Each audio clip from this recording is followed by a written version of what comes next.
It's Celeste of Astrology by Celeste on this Friday morning. Yes, it is. It's not morning, it's afternoon. And it is beautiful. Okay. Hi, Elena. Welcome, welcome. I'm so excited to speak with you today. I'll invite you up.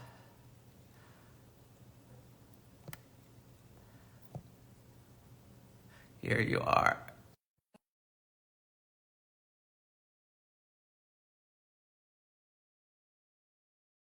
Okay. Hi, everyone. Welcome, welcome. Mm. Okay, I might have to push it again. Oh, no, I gotcha. Hi, Okay, perfect. Elena. How are you Hi, today? I'm very good. Thank you, Celeste. How are you? I am good. I saw you said you were a little nervous on Threads. There is nothing to be nervous about. This is a warm, welcoming environment. My community is filled with wonderful people who are just eager to learn and curious and so positive, I would say. So, That's lovely. Hello, everyone, and thank you, Celeste, for having me. oh, delighted. So Elena is one of my teachers. I took I took horary classes with Elena. Mhm. She is just, I love the way she communicates astrological language. She's going to be one of our speakers for OPA, the Organization of Professional Astrology, next year. And yeah, so why don't you introduce yourself to everyone? Okay. Well, hello, everyone. I think I'm a little nervous because it's a new format. I speak a lot, Yeah. Celeste, I speak a lot. But I've been in astrology for almost 30 years now. And I had three professions in life, Celeste. I don't know if you knew this about me or not, but I worked in corporate, just like yourself. And then I became a therapist, right? And when I became a therapist, I mean, astrology was my love all along, right? But as I became a therapist, astrology, I integrated more and more and more in my work, right? So I kind of switched to the corporate, high-powered woman to healing and and working with people. And I just wanted to say, everyone, I was thinking about today, right, and our talk with Celeste, and I really feel a good vibe, right? And I know, Celeste, you're very intuitive. But my intention for this, I know people are stirred up about the elections, right? Everything is going on, but I really wanted to be a healing experience, right? Because in my life, I shifted from, pursuing my high-end agendas to being more of a healer and a teacher, as you know. So that's where I am right now. I love it. And tell people the name of your school. Um, It's Lumen School of Traditional Astrology. And actually, I quietly opened it last year. I've been teaching for almost 10 years now. Celeste, you know this, right? I've been working at places like Kepler College, and I work at International Academy of Astrology. But quietly last year, I launched my own school because I had a lot of my own following, right? And so my school naturally started. Mhm. Yeah. Yeah. You know what? Everybody's nervous when they do an Instagram live for the first I time, but know. it's really, once you're on it, it's just like being on YouTube or Yeah, anything else. So, yeah, I guess, I suppose. But I trust you, right? And I trust the universe also and the audience, right? That it's going to be a good, positive experience for all. absolutely. Always, always bring in the positive. Yeah. So, welcome everyone. People are saying they're looking forward to hearing from you. Yeah, so we're going to talk about electional astrology. Um, do you want to more focus on the actual election or the election? Should we talk about the election for a little bit? Um, Um, it's up to the audience and you, but again, my intention is for people to find healing yeah, in this, right? And I know yes. that politics, they stir people up. I'm more interested in healing, but whatever form it takes, I trust you and the universe. Okay, yeah. Well, we were originally going to talk about electional astrology, which is finding auspicious times for things. So why don't we go with that? Yeah. Sure. And if there's anything that comes up you feel called to say to help people understand how to move through this time or work with, the emotions of, yeah, today is a first quarter moon with the sun in Scorpio, the moon in Aquarius. Like for me, before we get Mm, into that, what I felt myself today is being mindful to not disassociate too much. Aquarius can do that, mm, but Scorpio, like there's these eternal fears coming up within me, like with some of the stuff that's going on in the collective, and Mm-hmm. recognizing it and reminding myself, okay, I'm safe. Yeah, Mm-hmm. did this. Not letting our fears get too far ahead of us where, Mm-hmm. we're not going to Mm-hmm. be under a jackboot tomorrow. So let's not go crazy with where things could go. So what are your thoughts? Well, you know, I mean, there's different layers in this, right? But I wanted to start with introduction to elections if anyone is not familiar with it. It's basically choosing the best days and times for something, right? And it can be very mundane, right? Like, I don't know, purchases, going to dentist, whatever, but to something really global, like we had elections, like literal elections, right? Or, marriages or business launch, right? So elections is basically the way I see it, Celeste, and you can say what you think, but it's like aligning our desires, our needs with the universal flow, right? Do you agree? Would you say that's true in your experience? I mean, Absolutely. Yes. mhm. Do you use elections? I want to share how I kind of came from denying elections, like, oh, I'm not going to look at this, right? I'm going to do whatever I want to do. It's very Aries thing to using it pretty much consistently every day, right? But I was curious if Yes. you use it in your practice. You know what? And there's times when I don't pay attention or do it because life gets so busy. Mm-hmm. It's hard to elect everything, but yes, I think being intentional with anything important it's so helpful to make sure you do it at a time which is energetically favorable because it means it'll be a more auspicious Mm-hmm. result. Yeah. Mm-hmm. Mm-hmm.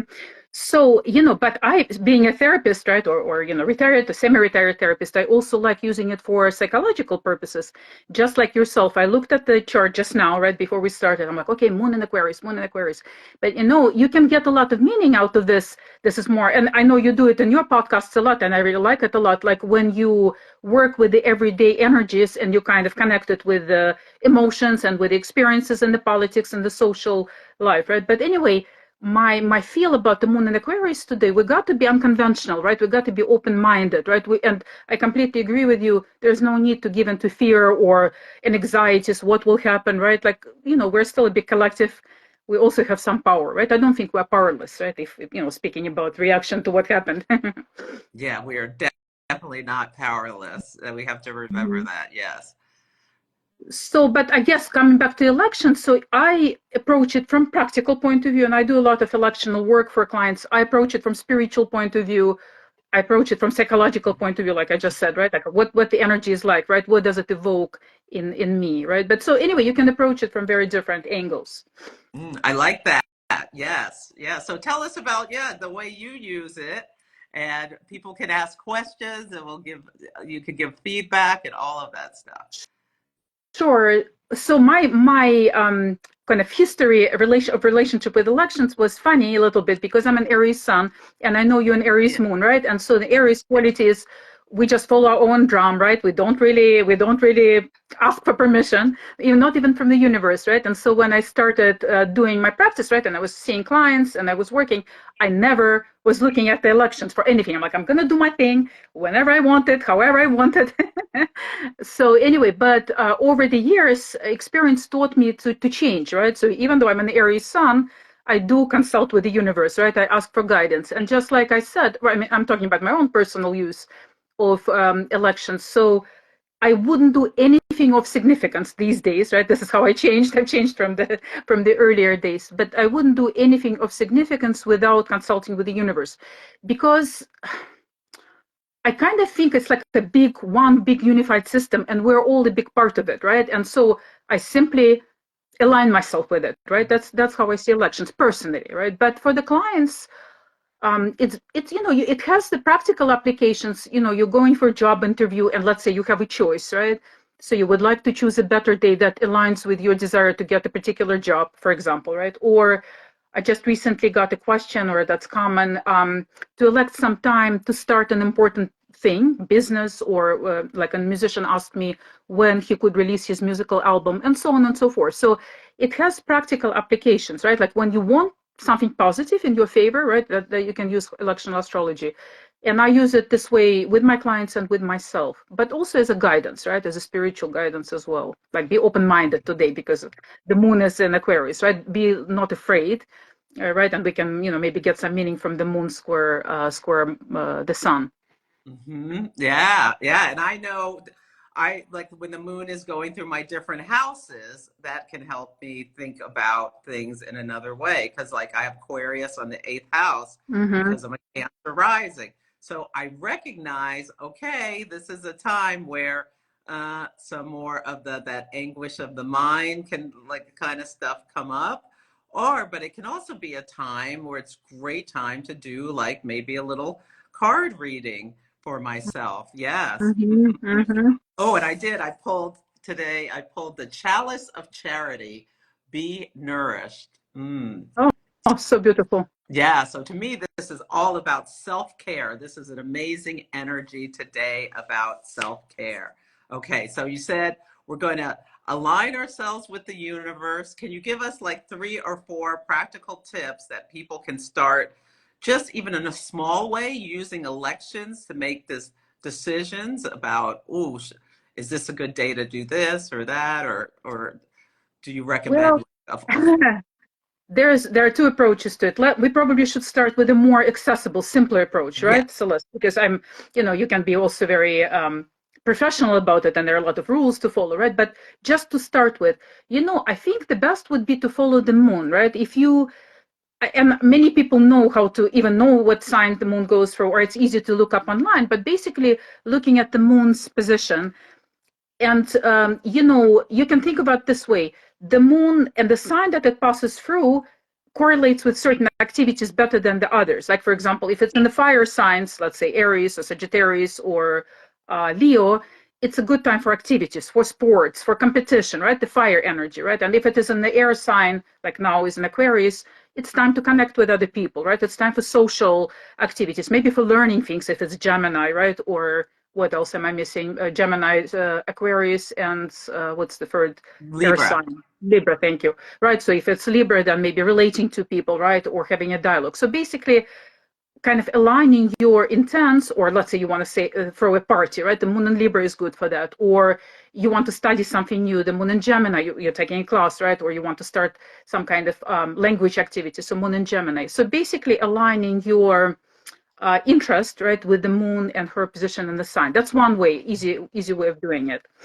Do you have any tips, like simple tips? I always try Yes. to, right? Yeah, I Maybe you love can. that. I love that. And think about the moon phases. And oh, so let's do the water signs. So Cancer, Pisces, and Scorpio. I like to remind people that water signs are mute.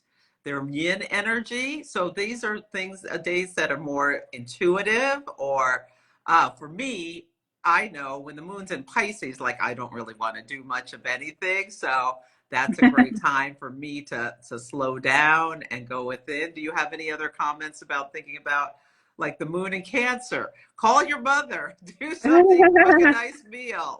This is like the simple things we can align ourselves with the energies that are auspicious. Yeah. There are many meanings to it, right? It can be based on what you know about the sign. If it's a water element, it's good for something nourishing, going to taking baths, right? The ancients really liked the baths, especially with the moon in Scorpio. But anyway, taking baths or even planting, sometimes I do planting. It depends on my needs, right? Moon and earth or moon in water signs. So a lot of meanings we can take from it. Yeah. So yeah, the earth signs are Taurus, Virgo, and Capricorn. And I love Virgo moons to just get stuff done, like the mundane tasks of life. Taurus, Mm-hmm. do something nice for yourself. Like I always like get some flowers for yourself. Uh, Mm-hmm. do stuff around your around your finances. Capricorn, focus on work can be. So that's the simplest wet level. You can just Mm-hmm. what the moon is in, what sign it's in, and align as much as you can activities to it. Now, if you know your chart and what your rising sign is, you can know which house the moon is going through in your chart, and you can be aligning things to with the house in your chart as well. Mm-hmm. And then with the new moons and full moons, the moon phases, the new moons are times to see things and set intentions. and the full moons with the full visibility are, are times for like like making a splash kind of thing. So you want to have a party closer with the light waxing or closer to the full moon. You don't want to have a party in the balsamic moon necessarily unless you're doing something like pulling tarot cards, because that's internal energy. At a party, you want there to be this external push. Those are some things I'm thinking about. Anything you want to add about the moon phases in more depth? Yeah, actually, there are some simple techniques that everyone can use. Like if you want something to grow, basically, right? If you want something to grow, then you want to do it on a waxing moon, right? And if you want something to decrease, let's say you're starting a weight loss diet, for example, much better if the moon is waning, right? If moon is decreasing. Finances, I really like that a lot too. Let's say you want to refinance your house and you want the interest to be lower, right? So the decreasing moon, right? So when you want things to increase, whatever they might be, the waxing moon, and in reverse, if you want them to slow down, kind of go away, right? Or become lesser. Mm-hmm.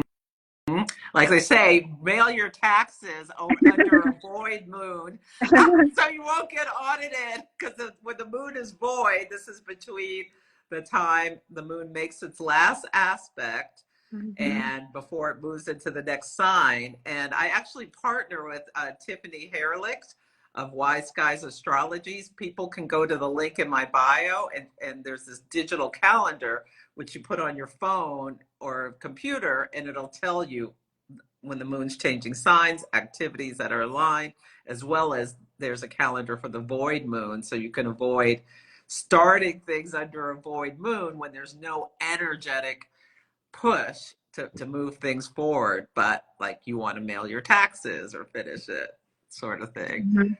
Yeah. What do you have any other things that you recommend during a void moon? Well, if we're speaking about so-called negative energies, right? Sometimes they're useful too. We want to avoid something, right? Let's say you're afraid of something, and maybe you need to talk to a person, and the moon is void. It might be actually helpful if we're afraid of some kind of negative consequences, right? If we want things basically to come to nothing, right? The moon of void moon might be helpful. I think we should also talk about the new and the full moon, right? Because in spiritual traditions and modern traditions, many people consider them like very energetically important, but and they are right. But from the electional point of view, from the traditional point of view, they might be difficult. Well, for the things that you want in a positive way, right? Like things you want in your favor. However, if you want to hide something, right? Let's say you're afraid you're called out, called out on something that you've done, and it's a new moon, right? It's easier to hide, right? So I don't mean to be like unethical here, but you see my point, right? So sometimes if you don't want things to be exposed, the new moon is your friend. Full moon on the contrary, right? It kind of brings things to the fruition. So the positives and negatives can be used depending on what your intention is, right? What you want. Yeah, yeah. If you're sneaking out of work early, it's better to do it at a new moon than the full moon. The boss sees you walking right out that door when the moon is full, or Right. the sun's in your 10th house, or the moon's in your 10th house. That's Yeah, right. That's right. yeah. And on that note, if you are doing something, for example, you're going to a dentist or you're going to some kind of cosmetic procedure or doctor for a cosmetic procedure or doctor, the new moon and full moon are not favorable.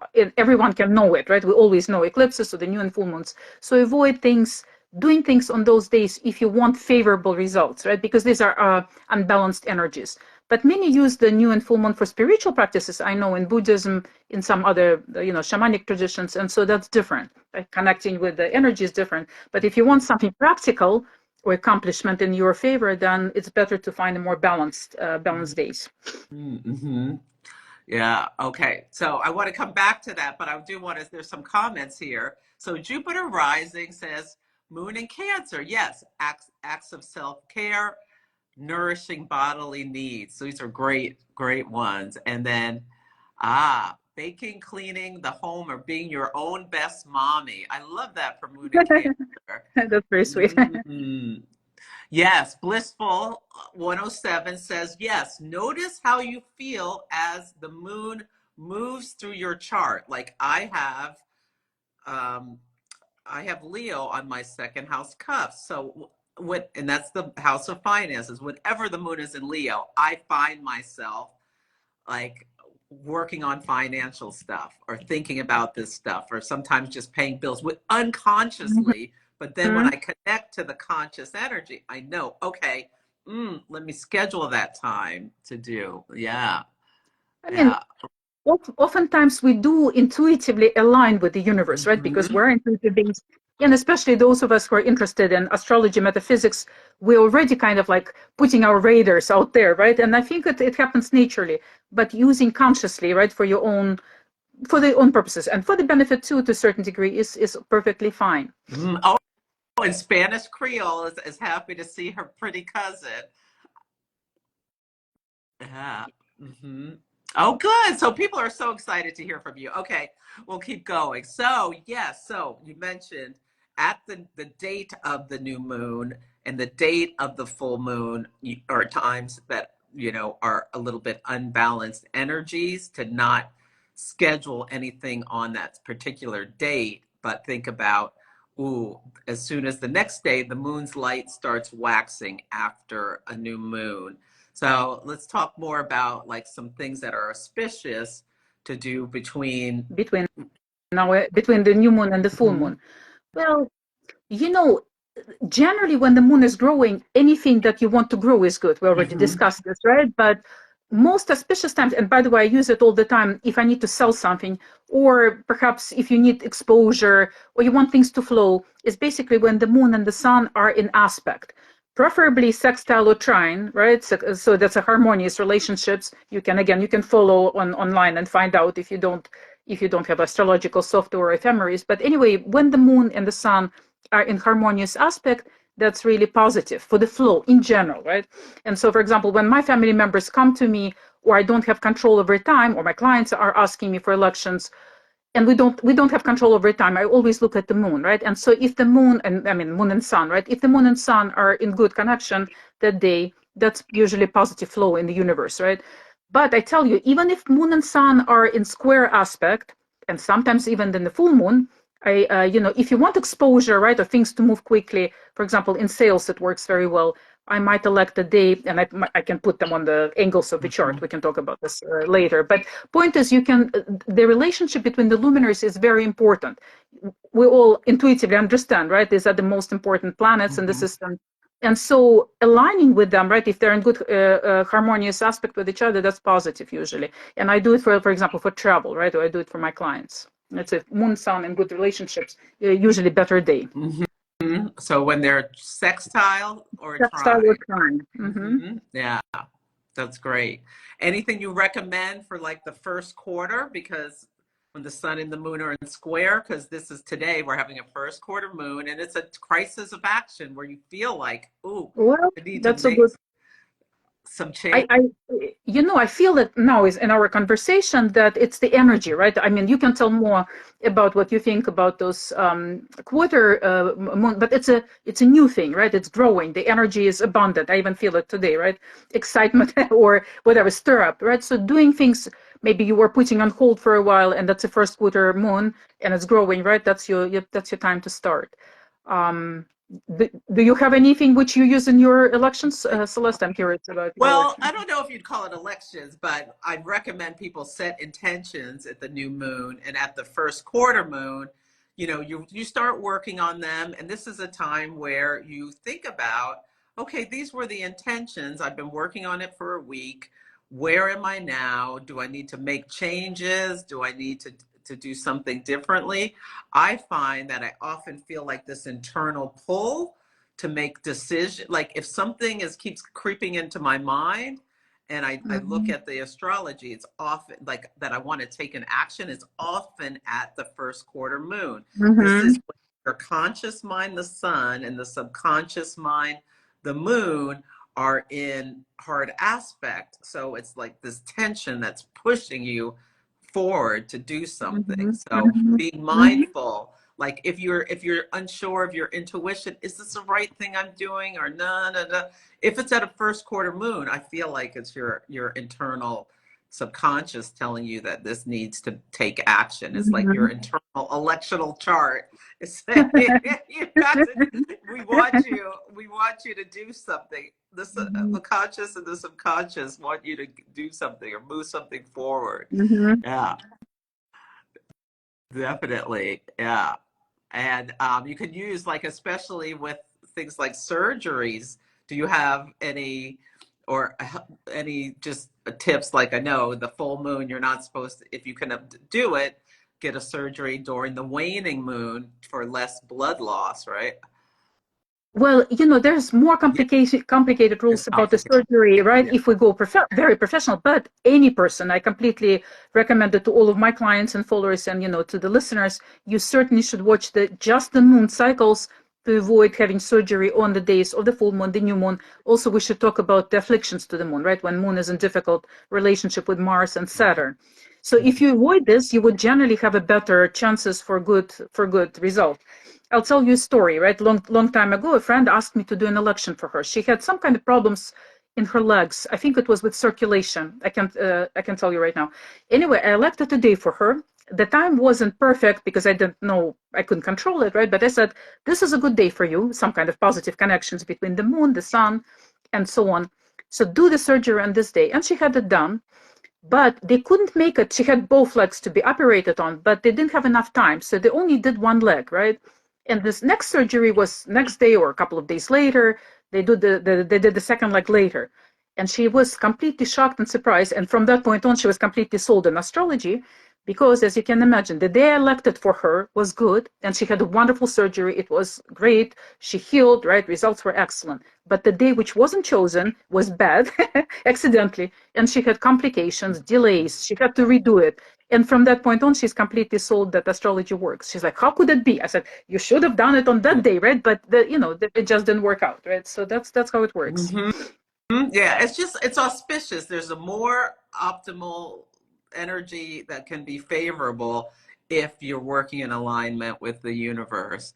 Yeah. Oh, here's Right. a comment. Suitably Spoken says, I don't know if I can ever get a full chart because I don't know my birth time. So I help with chart rectification, which is you'll put together a list of events in your life, and then we can back calculate your birth time. So you can email me or DM me. Make sure you're following me, and I'll send you the information about that. So I just want to make sure to answer that question. Ah, oh, so Nadi wants to know if stuff is popping off next week with the full moon in Taurus conjunct Uranus. Yeah, that's an intense energy. Mm. Well, anyway, I wanted to say we shouldn't be afraid all the time. Yes, There are new moons, yeah, there are full moons, right? We have the eclipses. Life goes on, okay? We don't have like dramatic events every single time. It's just to be tuned, right? It's just to follow, especially seeing how it relates to your life, right? I'm not afraid of anything. Celeste, I suspect you are not afraid either, right? It is what it is, right? mm-hmm. But we're talking about elections more as kind of picking and choosing to enforce something positive or to connect with the universe in a better way. Yeah. So I don't know. The new moon in Taurus, with Uranus, I guess it is dramatic. I mean, it is dramatic. I guess relating to, I don't really interpret it more generally, but it could be related to the financial matters, right? To the markets and Mm-hmm. things like this. And we know now from it all also, it goes with the flow, right? Things don't randomly happen. There's a certain flow. So we had an election, right? It stirred up a lot. It influenced the politics, right? It influenced the economy. It influences the world, right? And so I think this new moon would be kind of like in line of the things which we're experiencing right now. I think financial markets, may be a little Well, weird. you know what's happening next week is the Fed is going to cut interest rates, is my understanding. So a Taurus full moon conjunct Mm-hmm. Uranus. I already taped my podcast. I thought that maybe it would be a little bit surprising. Mm-hmm. Like maybe they'll cut them more than expected, or I guess it could be less than expected, but probably not. But anyway, that could be part of the moon Uranus thing. Yeah. I agree. I saw that in the news as well. I anticipate some positive changes, right? Because so far, dollar is doing well. I've read that euro, for example, dropped down. Like, anyway, there are some changes in the financial market, but it might be positive change. Mm-hmm. Yeah, let's hope so. Yeah. Well, we'll see. Uh, oh yeah, we'll see what's coming what's coming up with that full moon. But it's like a little bit of an intense energy. So it's not a great, like, so this is how we can use it. Okay, the full moon has the moon conjunct Uranus, the planet of sudden breaks, shocks and awe, surprises. And so, do we want to be mindful? Well, some people are going to have things sprung on them that are just a little surprising. Yeah. If you want to build consensus, it may not be the best time to ask for mm, to ask for something that because you might get like a really hard, firm no kind of energy is what I'm thinking with that. I, That's what's coming to me. I agree with you. I think it's going to be unexpected, but I Yeah. certainly, on individual level, everyone, I wouldn't recommend on that day making your investments, right? Because of the things we discussed earlier. Yeah, yeah. No, don't decide. Don't decide to buy a Mercedes Benz on that day and go out and buy it because there could be this internal pull to do something sudden. And yeah, it's an intense full moon. That could be something to think about. Think about, what we're talking about. It's Taurus rules finances, and resources it's associated with because Venus rules Taurus. So think about, let's not be impulsive Uranus and make snap decisions on that day because it's a full moon, a time that's not great to necessarily elect something right then. And yeah, and then there can be now I got this big credit card debt. Now I have this Mercedes Benz, and now my partner's bad because we have no money for our vacation or whatever. I don't know. There's some things that are coming to me. Yeah. hmm Yeah. What else should we bring into mind about elections? So I know you said, okay, think about what the moon is doing and what the moon is talking to. We want nice aspects between the moon and the sun. We don't want the moon in hard aspect with the malefics, Mars and Mhm. Saturn. Do you use the outer planets too? Not as much, not as much. I mean, no, not really, because I come from the traditional point of view, and that they weren't considering. If I'm making some kind of sophisticated election for a client, I might want to avoid difficult relationship with the Transaturnians, Uranus, Neptune, Pluto. But in everyday elections, not as much. Um, well, I mean, it's up to the astrology. It's up to the person, right? Like my students often ask me, well, we know we shouldn't use the Transaturnians. Shouldn't because I'm traditional. I'm like, no. If you feel connection, right? If it gives you some sort of insight or you relate to them, I think you can use, right? But I generally don't use too much in the Mm, election. yeah. Okay. Yeah. Oh, there's questions. Here's Blissful wants to know, will secrets be revealed at that full moon? I think there will be some because if you set the full moon for the United States, you look at wherever you live. You can set a chart, um, these event charts, and the new moons and full moons are events at your Mm-hmm. location. And so I always use Washington, D.C., and the moon and Uranus are in the first house. So that's the first Mm-hmm. house is the people and the condition of the country and all that stuff. And when the moon comes to Uranus, there can be like a little bit surprising news. It could be just about finances. It could be a health thing kind of thing.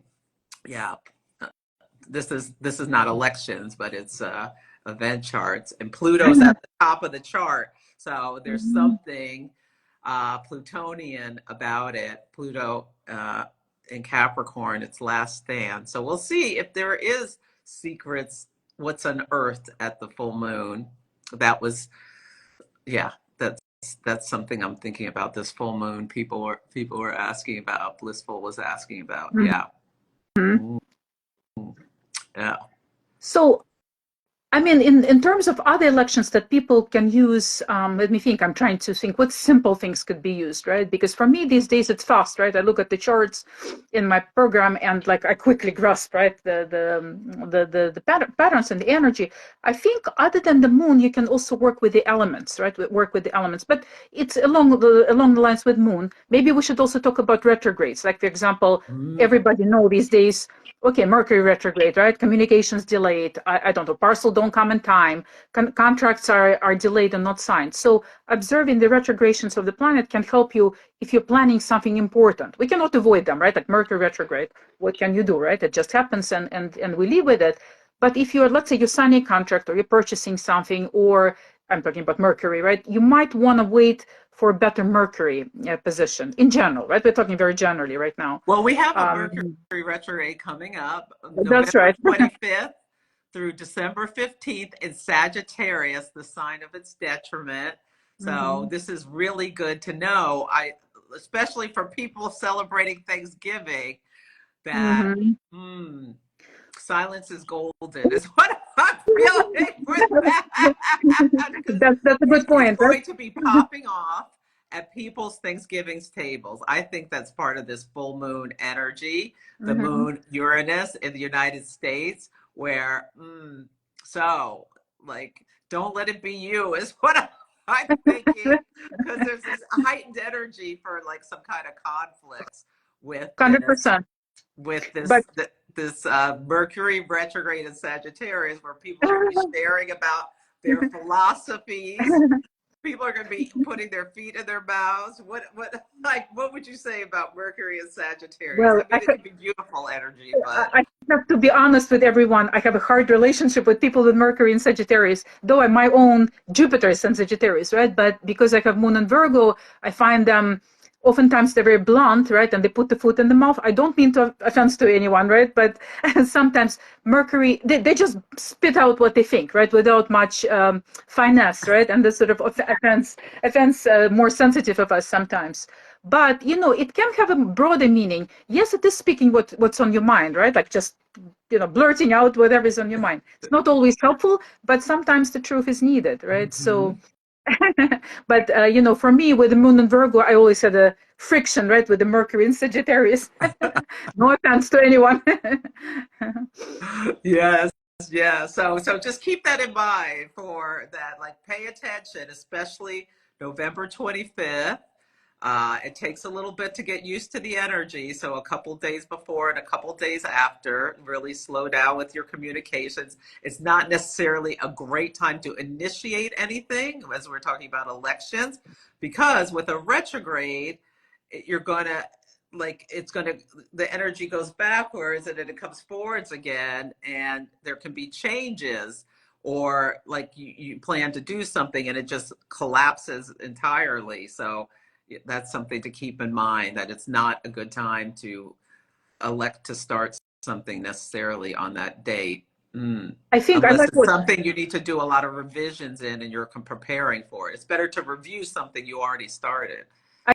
I like what you were saying earlier, Celeste, is basically with the retrograde planets, we kind of go backwards a little bit. Sometimes it might be useful, right? Like, again, revisions, rethinking, rechecking, right? If we're talking about Mercury, but, or we also have Jupiter, Saturn retrograding, right? Saturn is going to soon go direct. Is Jupiter retrograding already? But Yes. where I'm at, right? Okay, so basically with each planetary principle, we can idea of the elections or idea of astrological connection is we go along, right? So if it's retrograde, retreat, revise, like you were saying, Celeste. If it is something you want to move forward with, like purchases, contracts, whatnot, then better to do it on a direct motion.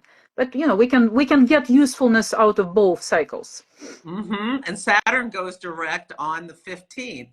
So Right. is there anything you would recommend between Saturn direct before Mercury goes retrograde? Although we're already in shadow of Well, I Mercury. have to tell you because I have so many clients, in real estate, and they're like, when the sale is gonna come forward, right? And it's interesting that Saturn oftentimes is domineering in those charts and questions, and we're all waiting for the November 15th. I'm like, by November 15th, things will move forward, right? So the point is, if you were working, whether that's real estate or with buildings or some kind of construction, and things are delayed, I do anticipate things will move forward a little bit better after Saturn goes direct.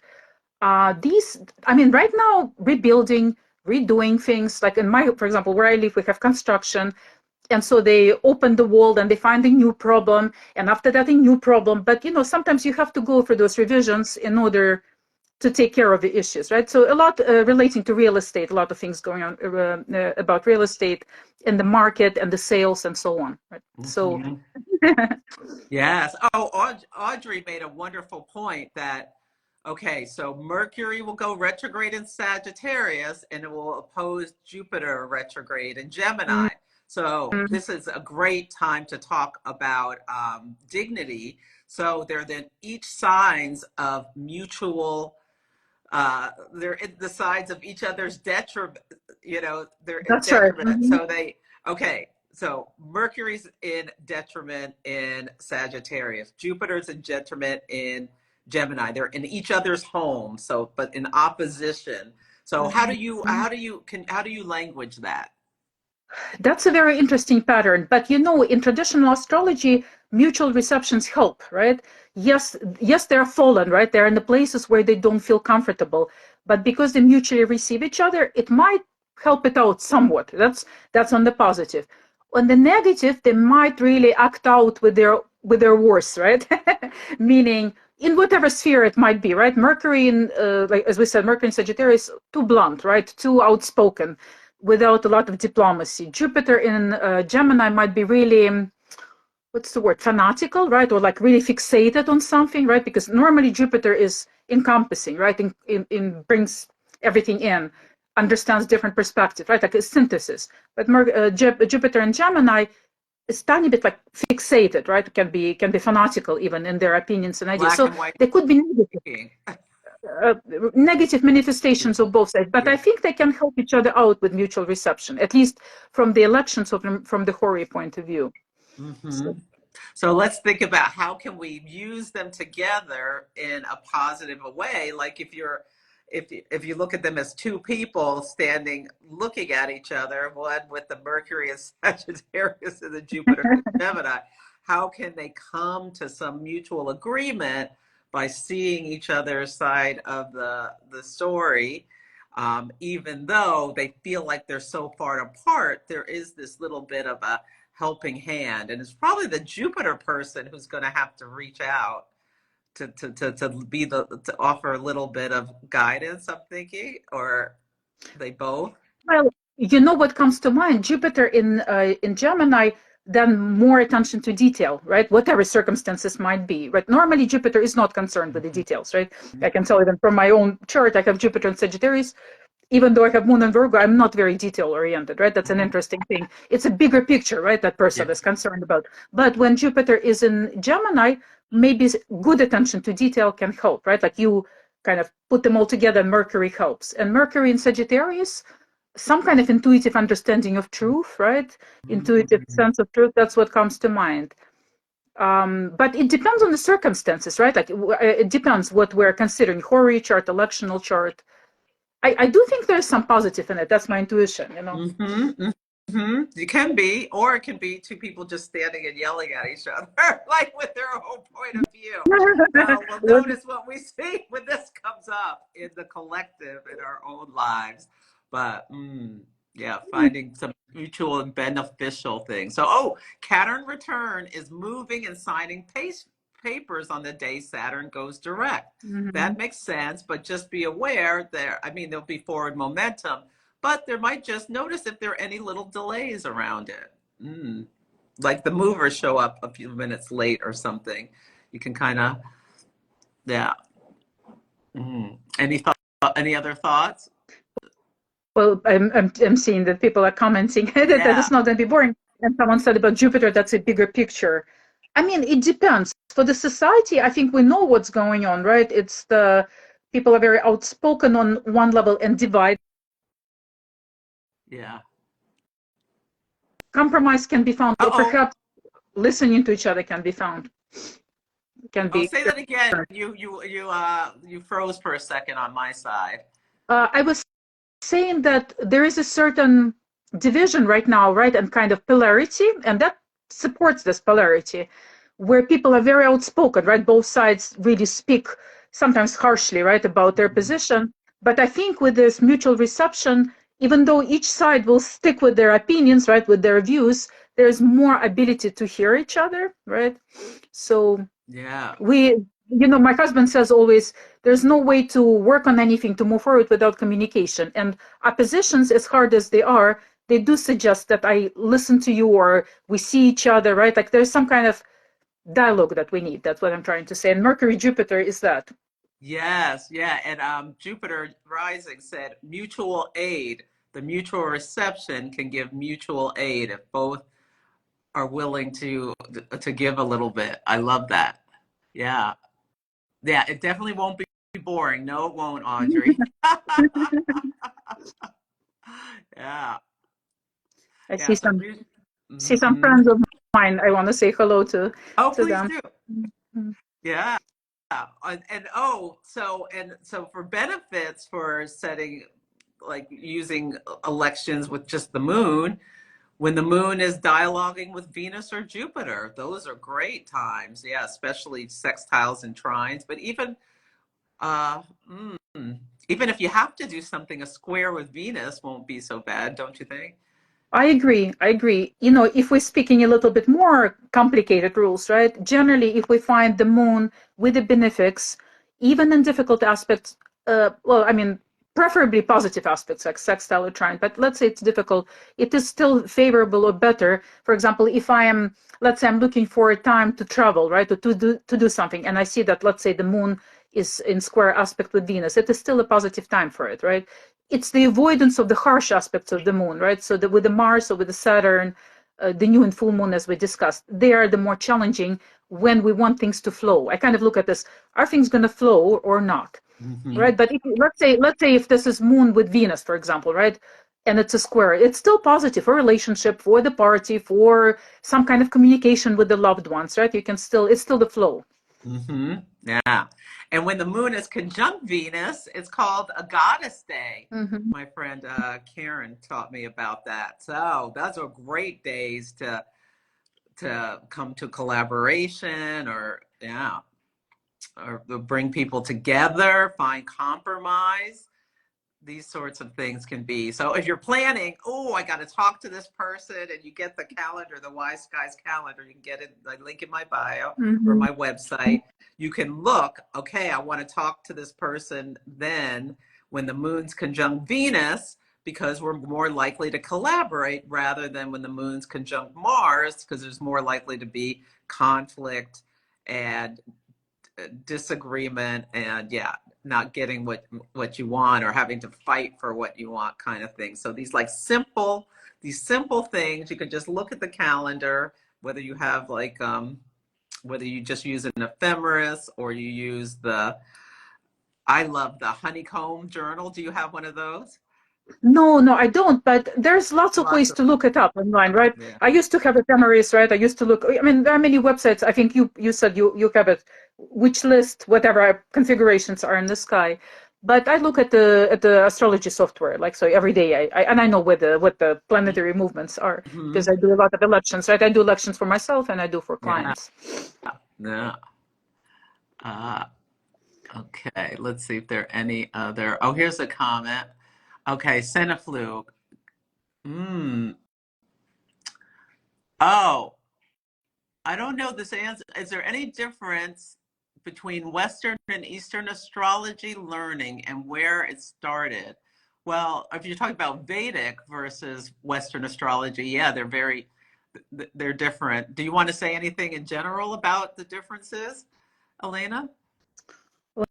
Well, long time ago, astrologists were developing either from the one source or in parallel. I believe, well, I guess it's in parallel, right? But the Vedic astrology was really absorbing a lot or taking a lot from the Hellenistic, from the Greek astrology. But then, as the time was passing on, it sort of went its own way, right? Like I kind of think that they sprouted from the same, but then went their own direction. But the essential difference, I mean, they're a little different, right? But the essential difference is that we use the tropical zodiac, which is based on seasons, right? And the movement of the Earth around the sun. and they use the sidereal zodiac, which is connected more with the star constellations. Yeah. And to me, they're just different pathways, but they lead to the same, like different doors to the same hallway, you know. So that's all. But you know, whatever method astrology is practiced, Eastern or Western, if you're truly devoted to it, if you practice, you will get good results. Mm-hmm. You know. Yeah, yeah, and people from cultures all over the world have all followed the stars, followed the sun and the moon and the planets, and used them for timing, knowing when to plant, when to harvest, when to celebrate, when to go into internal. Yeah. Mm-hmm. By the way, the electional astrology is kind of the mother of astrologers in many ways, right? Because exactly like you're saying, for coronations, for sowing, for reaping, for whatever they were doing agriculturally or in their political, social structures, they were using the stars. So electional astrology is one of the most ancient of all, right? It was simpler perhaps than now, right? Well, I don't know actually, but it was always used. Mm-hmm. Yeah, yeah. It's really powerful to just have the most auspicious result from the actions that you're taking. Just taking that extra couple of minutes to look at if you have flexibility of when something's going to happen, look at the astrology of it and finding these soft aspects because the moon rules the mood of the people. So in general, so that can that can be really really helpful to just have like better things come together. Yeah, and we didn't talk about Mercury, but moon square Mercury is not a great energy because that can be like a little bit of disagreement or confusion or conflict in what's being said, or the plans can be go a little bit skedaddle, don't you think? Well, you know, if we're speaking more specifically now, right, it depends, or really very much depends on the purposes of the Yeah. election. So I don't know if negotiations are desired, right, or some kind of clarity of communication. I would certainly avoid moon in difficult aspect with Mercury. But in general, right, what we were discussing earlier, for all of my clients, for myself, it's the moon, like, is she with the benefic planets, Jupiter, or Venus, then it's a more positive energy generally, right, in very general way. If she's with the malefic planets, especially in difficult relationship, it's more difficult. But you know, beyond that, like you can be much more specific, right? Much more specific. Is she in contact with Jupiter? Then it's good for publicity, right? You want to be visible. If she's in contact with Mercury, good for communication or contract, right? In a good contact, right? There's something positive. If she's in contact with Saturn, building, doing something solid or serious, like it, right? We can go deeper and deeper and deeper in those layers. Mm-hmm. Mm-hmm. Yeah. Yeah.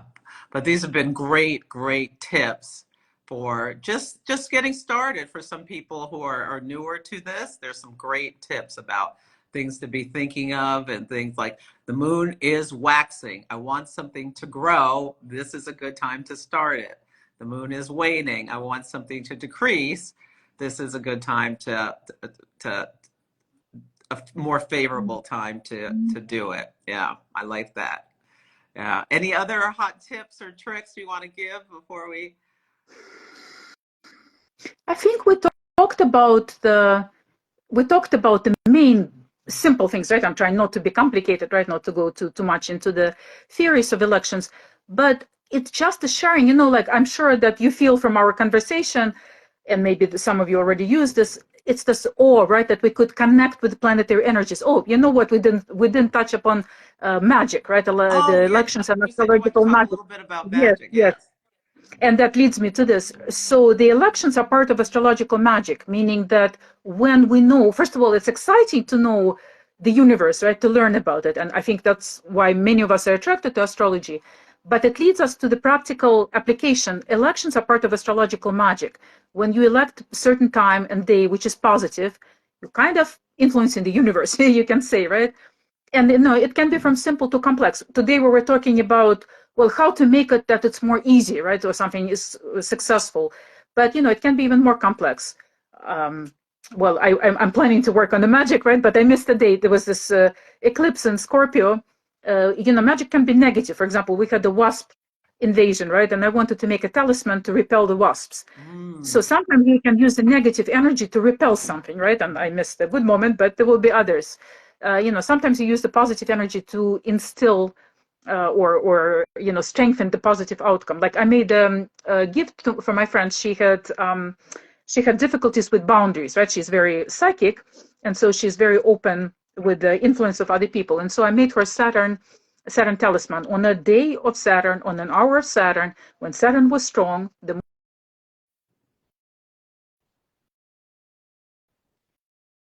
in dignity, right? So I made boundaries, and she loves it. She really likes it.